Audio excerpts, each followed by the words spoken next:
Hello everyone, कैसे हैं आप सब? होप सो सब अच्छे होंगे। Today we will start exercise 1.2 sums 4, 5, 6 and 7। कल थर्ड तक हम कर चुके हैं। आज हमें सम स्टार्ट करना है फोर्थ।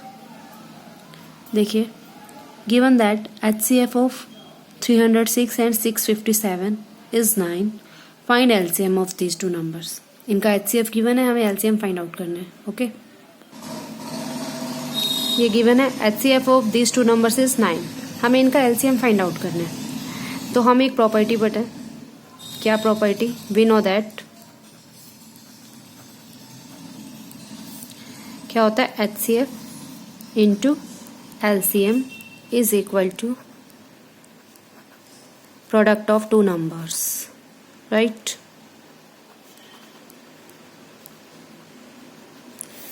HCF इंटू LCM क्या होता है? Product of two numbers.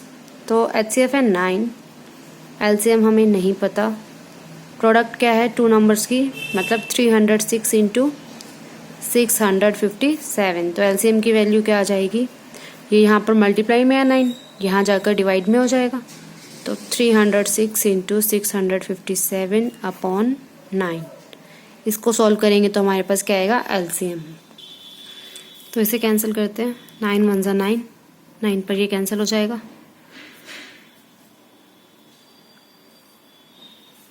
9 7 जा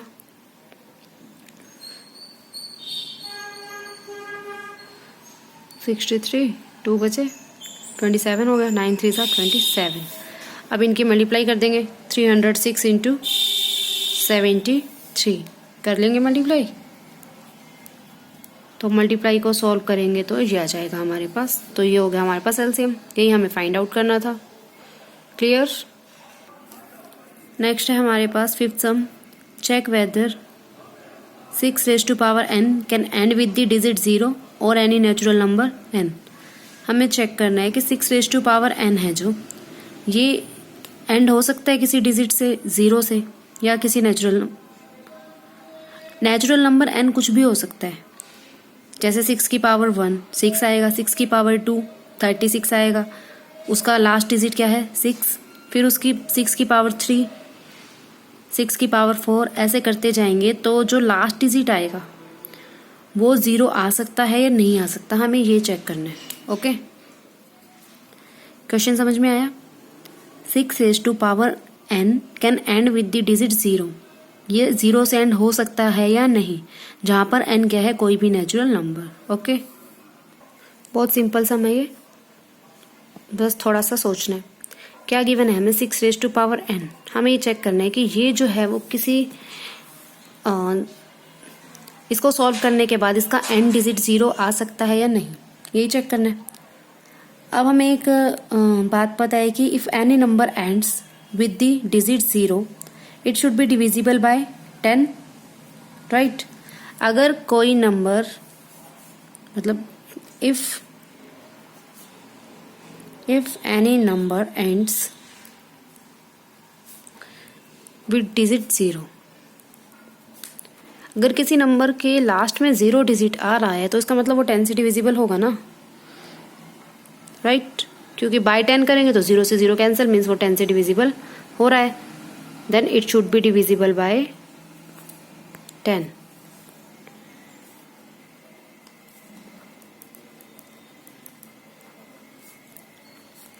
ठीक है, अब 10 से डिविजिबल है तो हम 10 को क्या लिख सकते हैं? प्राइम फैक्टर्स की टर्म में 2 इंटू 5, मीन्स वो 2 और 5 से भी क्या होगा? डिविजिबल होगा, राइट? तो अब यहाँ पर अगर हम देख रहे हैं 6 रेज़ टू पावर n है, तो इसको हम क्या लिख सकते हैं? 2 इंटू 3 उसकी पावर n, इसको इस टाइप से लिख लिया।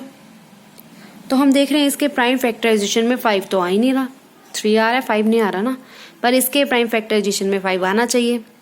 5 आएगा तभी तो वो 10 बनेगा, और 10 बनेगा तभी वो डिविजिबल होगा, राइट? मतलब तभी उसके एंड में क्या आ सकता है? 0 आ सकता है। तो अब ये तो इसमें लिख देंगे, इसके प्राइम फैक्टराइजेशन में 5 नहीं आ रहा, इसलिए किसी भी n के लिए 6 raise to power n is not divisible by 5 ये 5 से डिविजिबल नहीं है, इसलिए हम इसको ऐसे राइट नहीं कर सकते। Therefore 6 raise to power n can not end with the digit 0 with digit 0, ठीक है, for any natural number, for any n, ठीक है। 6 raise to power n can not be end with digit 0 for any n या any natural number n, ठीक है।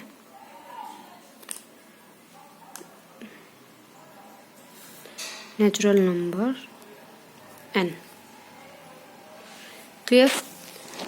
एक बार फिर से देख लीजिए, if any number ends with digit 0, अगर कोई नंबर 0 से एंड होगा तो वो 10 से डिविजिबल होगा। 10 से डिविजिबल है तो हम उसे कैसे राइट करेंगे, 2 × 5, इस टाइप से, मतलब वो 2 से भी डिविजिबल होगा, 5 से भी डिविजिबल होगा। अब हमने देखना है 6 रेज़ टू पावर n को। 6 रेज़ टू पावर n को क्या लिखते हैं, 2 × 3 रेज़ टू पावर n।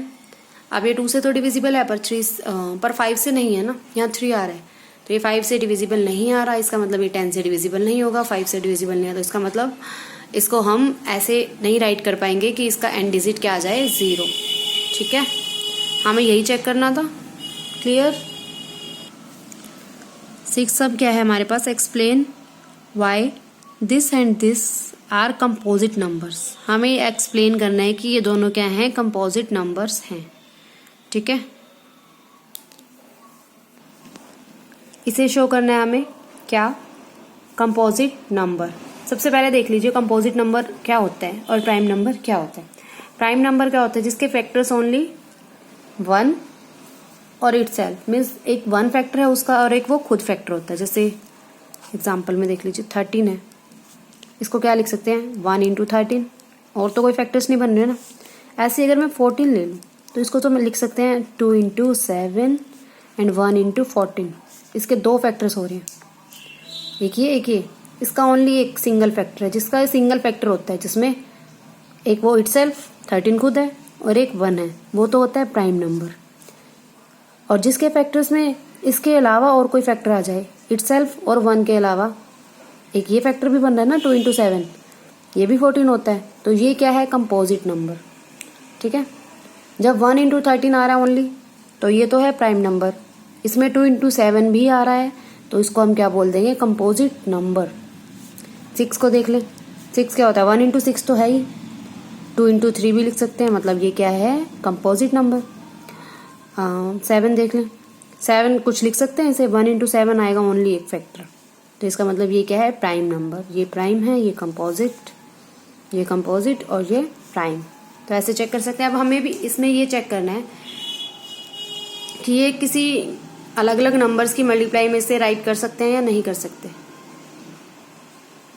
कुछ नेचुरल नंबर्स की मल्टीप्लाई में, इंटीजर्स की मल्टीप्लाई में हम इन्हें राइट कर सकते हैं, तो ये कंपोजिट नंबर हो जाएगा। अगर इसको सॉल्व करने के बाद ओनली 1 × समथिंग आ रहा है, तो ये क्या हो जाएगा, प्राइम नंबर, ठीक।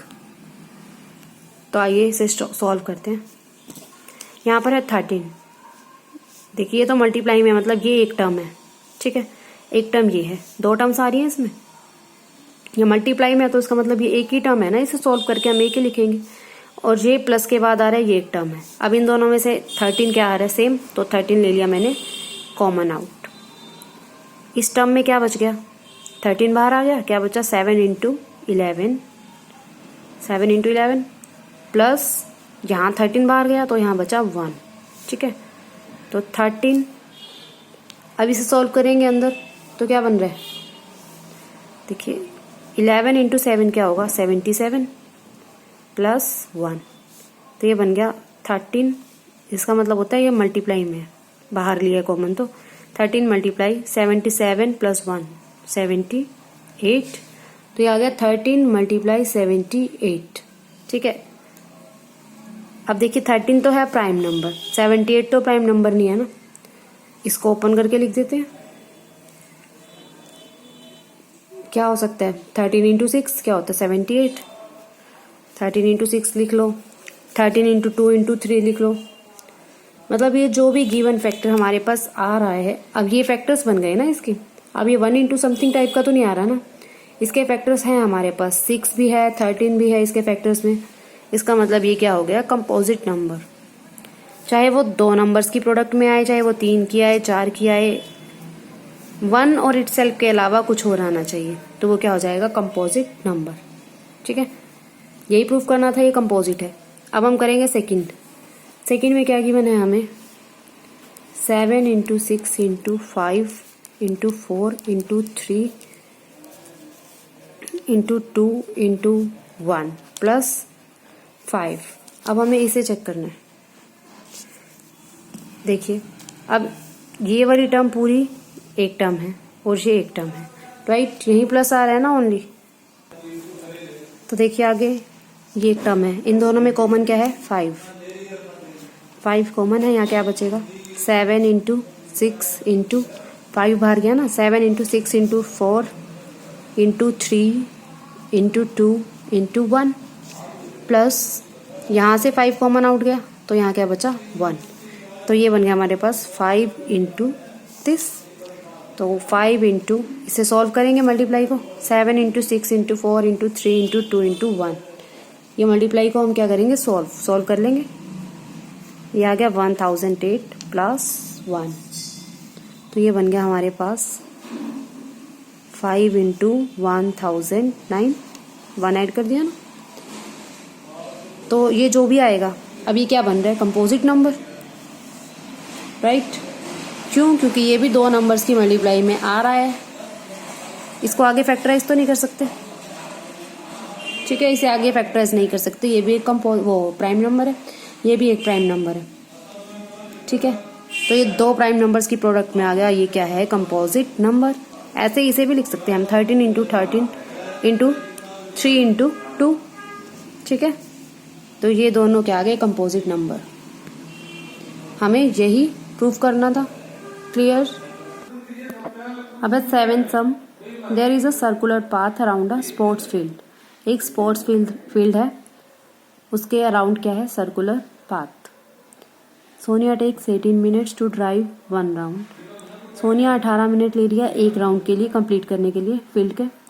While Ravi takes 12 minutes for the same, पर रवि 12 मिनट्स में एक राउंड कंप्लीट कर रहा है। Suppose they both start at the same point, उन्होंने सेम पॉइंट से स्टार्ट किया, and at the same time and go in the same direction, same point से सेम टाइम पर और सेम डायरेक्शन में वो चले। After how many minutes will they meet again at the starting point, वो कितने मिनट के बाद स्टार्टिंग पॉइंट पर मीट करेंगे फिर से। ठीक है, हमें अब ये चेक करना है। अब देखो, हमें देखना है कितने कम से कम टाइम में वो दोबारा मिलेंगे, कम से कम। और एलसीएम क्या होता है, least common multiple, means least, कम से कम। तो इसका हम क्या फाइंड आउट करेंगे, एलसीएम। ठीक है, जब हमें हाईएस्ट कोई चीज़ देखनी है तो हमने क्या किया था, एचसीएफ फाइंड आउट किया था। अब हमें क्या देखना है, लीस्ट, कम से कम टाइम, तो इसमें हम क्या निकालेंगे, एलसीएम। अब देखिए, हमें एलसीएम ऑफ 18 एंड 12 निकालना है, तो 18 का एलसीएम क्या बनेगा हमारे पास, 2 9 18, 3 3 9, 3 1 3। पहले फैक्टर करते हैं ना, 12 का निकालेंगे तो 2 6 12, 2 3 6, 3 1 3। तो अब देखिए 18 को मैंने क्या राइट किया, 2 इंटू 3 इंटू 3, और 12 को राइट किया है 2 इंटू 3। अब एलसीएम क्या होता है, पहले हम देखते हैं कि कौन सी चीज़ कॉमन है। ये 2 कॉमन है, ये 3 कॉमन है। ठीक है, ये कॉमन आ रहे हैं, तो एलसीएम क्या बनेगा हमारे पास, इस 2 की जगह मैं सिंगल 2 लूँगी, इन 3 की जगह मैं सिंगल 3 लूँगी, बाकी बचे हुए को मैं एज इट इज़ लूँगी। तो बचा हुआ है 3 इंटू 2, तो ये क्या बना इसका एलसीएम, 36, राइट। 2 3 6, 6 3 18, 18 2 36। तो 36 मिनट्स के बाद वो फिर से स्टार्टिंग पॉइंट पर मीट करेंगे। ठीक है, क्लियर।